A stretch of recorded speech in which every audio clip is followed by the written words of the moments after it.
सीधा लिए चलते हैं जोधपुर, जहां वैभव गहलोत लोगों के बीच पहुंचे हैं, जनसंपर्क कर रहे हैं, मतदान की अपील कर रहे हैं, ज़्यादा से ज़्यादा मतदान करने के लिए लोगों से पहुंचने का आह्वान कर रहे हैं।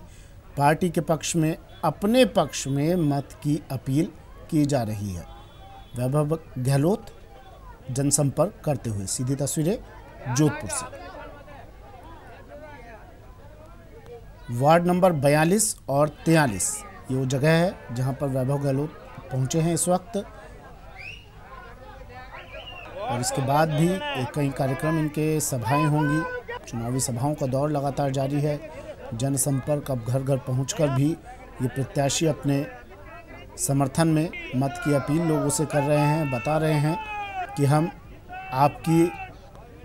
आपकी सुविधा के लिए, आपके विकास के लिए, सूबे के विकास के लिए, लोकसभा क्षेत्र के विकास के लिए क्या कुछ करेंगे, ये अपना विज़न लोगों के सामने ये प्रत्याशी, ये उम्मीदवार रख रहे हैं, आशीर्वाद ले रहे हैं। और ये ज़रूरी भी हो जाता है इस वक्त पर, चुनाव मतदान का दिन अब नज़दीक है, तो उससे पहले ये तस्वीरें आम हो जाती हैं। घर घर पहुंचने का सिलसिला आम हो जाता है। तमाम प्रत्याशी अब लोगों के घरों पर दस्तक दे रहे हैं। अब तक चुनावी रैलियों के ज़रिए, चुनावी सभाओं के ज़रिए वोट की अपील की जा रही थी।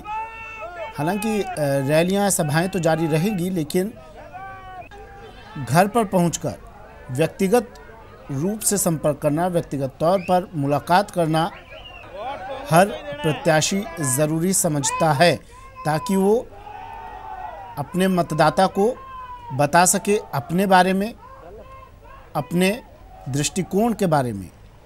और ये तभी संभव होता है जब आप हर मतदाता से कम ज़्यादा से ज़्यादा मतदाताओं से आप मुलाकात कर सकें, और उसका ज़रिया घर घर जनसंपर्क।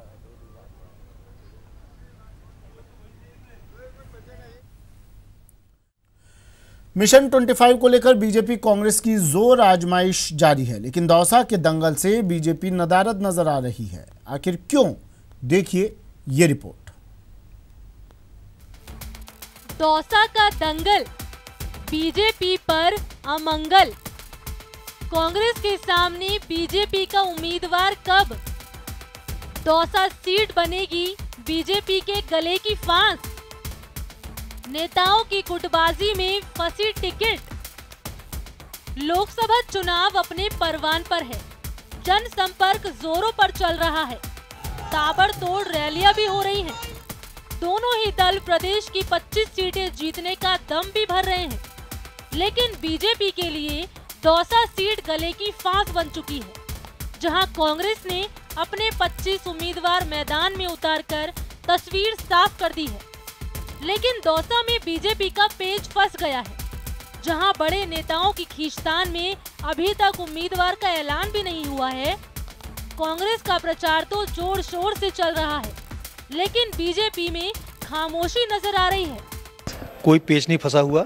भारतीय जनता पार्टी एक अनुशासित पार्टी है। हम सब कार्यकर्ताओं की सलाह लेकर हर जगह बात करके प्रदेश जो है वो अपनी बात केंद्र के सामने रखता है। केंद्र का पार्लियामेंट बोर्ड उसको डिसाइड करता है। केंद्रीय पार्लियामेंट बोर्ड में डिस्कस होकर इस विषय को अध्यक्ष के सामने दे दिया गया है।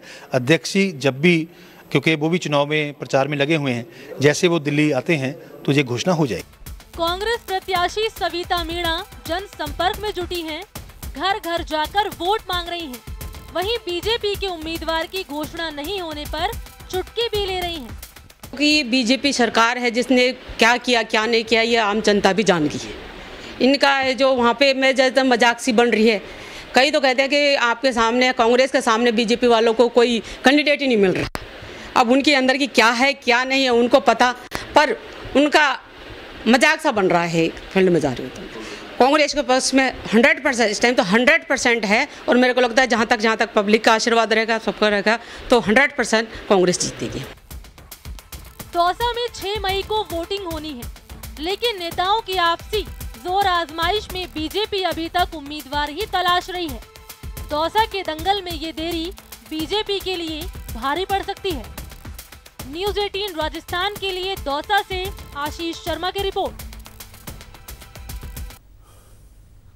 और बात नवरात्र की। चैत्र नवरात्र में आज भक्तों को मां के 2 स्वरूपों का आशीर्वाद मिल रहा है। आज ही महाअष्टमी और नवमी मनाई जा रही है। भक्तजन भी इस शुभ संयोग से चूकना नहीं चाहते और मां की उपासना में लीन है। स्क्रीन पर आप जयपुर, उदयपुर, बीकानेर और करौली की तस्वीरें देख रहे हैं, जहां अष्टमी और नवमी तिथि साथ साथ होने के चलते आज देवी मंदिरों में बड़ी तादाद में श्रद्धालु दर्शन करने के लिए पहुंच रहे हैं और देवी मंदिरों में सुबह से विशेष पूजा अर्चना और अनुष्ठान का दौर जारी है।